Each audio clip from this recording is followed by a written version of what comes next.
Hello and welcome to Algebra 1. We are looking at Unit 13, Day 5. So what we're going to look at today is going back over arithmetic and geometric sequences. Now we've covered this before, so hopefully this should be just reviewing. So let's start with arithmetic. Arithmetic sequences go from one term to the next by adding or subtracting.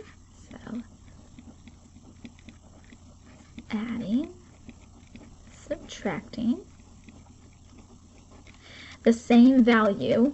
Okay, so that means every single time you have to either add or subtract the same value over and over and over again, and that value we call the common difference, and we notate it with the letter D for the difference, the common difference.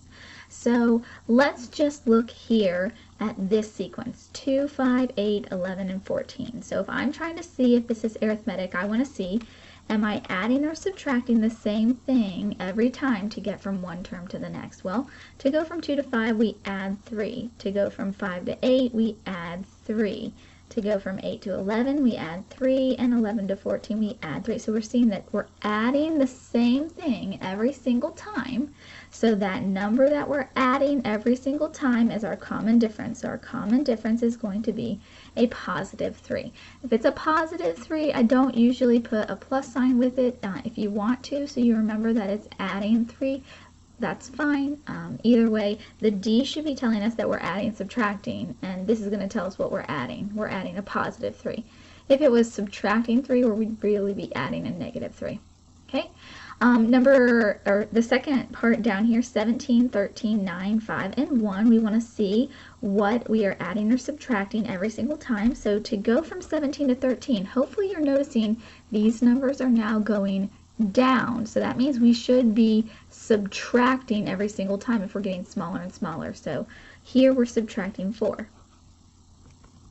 Here we're subtracting 4. Here we're subtracting 4, and again, so we're seeing that we are subtracting 4 every single time. So my common difference is a negative 4. We're subtracting 4. When we write our explicit and recursive formula, we have two. So the recursive just means how do you get to the next term?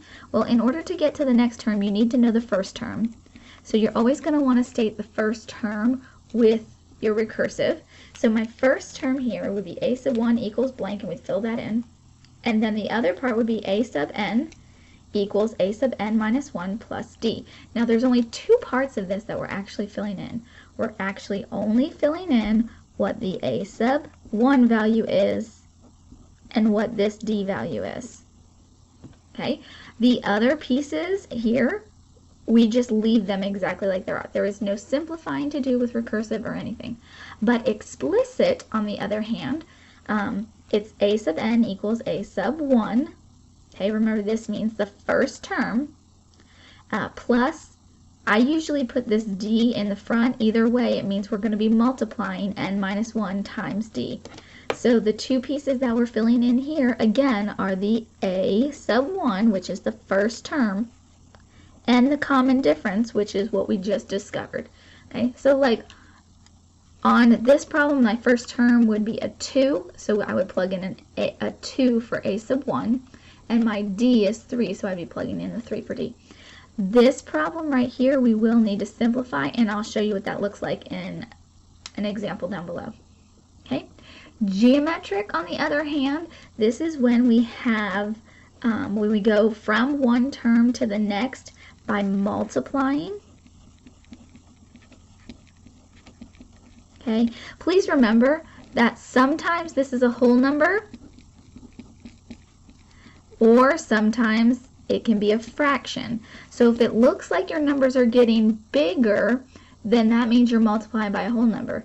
If your numbers are getting smaller, then you're multiplying by a fraction. Okay, so make sure you remember the difference. Okay, multiplying by a fraction is the same as dividing by that whole number, so kind of keep that in mind. All right, so over here we have 1, 2, 4, 8, 16, and 32. So if I look at this and I'm not sure if it's geometric or arithmetic, I can start by saying, okay, this is add 1, but then this is add 2, and then add 4, and then add 8. So I'm seeing I'm not having that same adding pattern. So let's try multiplication. So to go from 1 to 2 with multiplication, we would multiply by 2. To go from 2 to 4 with multiplication, we would multiply by 2. Okay, to go from 4 to 8, we again would multiply by 2. Now, this one seems like it's pretty easy. There is a method that we can use to help us find this common ratio. Sorry, that's the number we're multiplying by, r. And it's take the second term and divide it by the first term. Okay, if we do that here, we're going to get a 2 divided by 1, which is 2. So that's our common ratio here. If we do 4 divided by 2, we get a 2. If we do 8 divided by 4, we get a 2. 16 divided by 8, we get a 2. We're seeing we're getting that same r value every single time. So this one is a 2. Okay, on this 81, 27, 9, 3, 1, 1/3, and so forth, we're going to notice that these numbers are actually getting smaller every single time. So that means we're actually going to be multiplying this by a fraction. The easiest way, again, is to use this second term divided by first term. So if we say 27 divided by 81, we let our calculator help us do that, and we are going to get that this is 1/3. If we do 9 divided by 27, so that's the third term, divided by the second term, we are going to get, again, a 1/3. If we do it again, 3 divided by 9, and we're going to get a 1/3. So we're seeing every single time we are multiplying by 1/3. All right, and when we're looking at our two different equations, so we've got our recursive and our explicit. Again, for our recursive, we're always going to want to make sure that we state the first term. So whatever that first term is, a sub 1, and it's going to give us a sub n equals r times a sub n minus 1. Again, the only things you're going to be plugging in is the value of the first term and your common ratio. All the other pieces here don't change. They stay exactly the same. When we write our explicit, okay, it's going to be a sub n equals a sub 1, which we plug in, times r raised to the n minus 1 power. Now, I like to put the r in a set of parentheses. Okay, that helps you see that it looks more like an exponential function, which we're going to talk about here in a minute. Okay, so you plug in the a sub 1 and you plug in the r, and then this one does not have to be simplified. It stays just like it is. Okay, so let's talk about this next set. Okay, so down here at example 1, I'm going to turn and get this adjusted.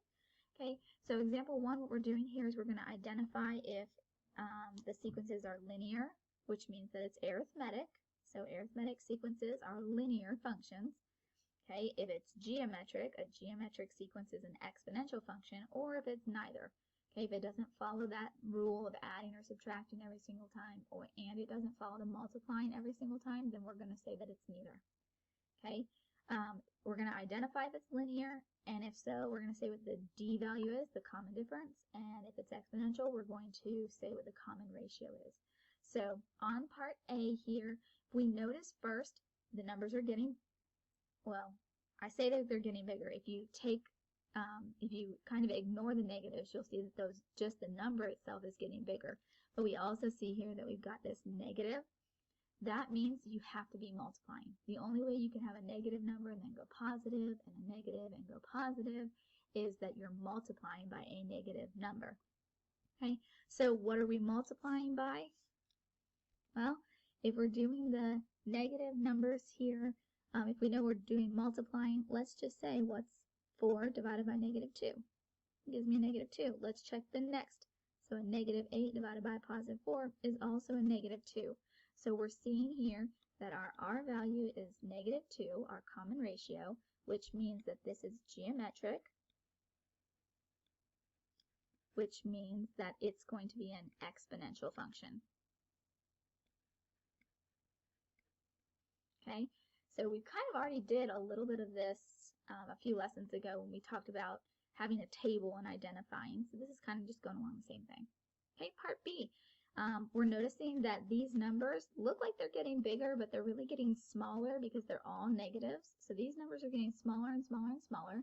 So the question is, are we subtracting something every single time, or are we multiplying by fraction every single time? So, well, let's see. Is there a pattern? I noticed they all have their ending in 4s. So that might tell me that I might be just adding or subtracting something. That kind of helps. Here, I'm going to be subtracting 30. So negative 34 minus 30 is going to give me that negative 64. Here, we're subtracting 30, and here. So that means we have a common difference of negative 30. If it's a common difference, that means it's arithmetic, which means that this is a linear function. Okay? Letter C is 7, 9, 11, and 13. So hopefully this one's an easy one. Hopefully you see that that pattern here is adding 2. So that means the common difference is 2. This is arithmetic. And that means it's going to be a linear function. Remember, linear means it's going to give us a straight line. Exponential means we're going to have that curved graph, okay, where it's exponentially getting larger or exponentially getting smaller.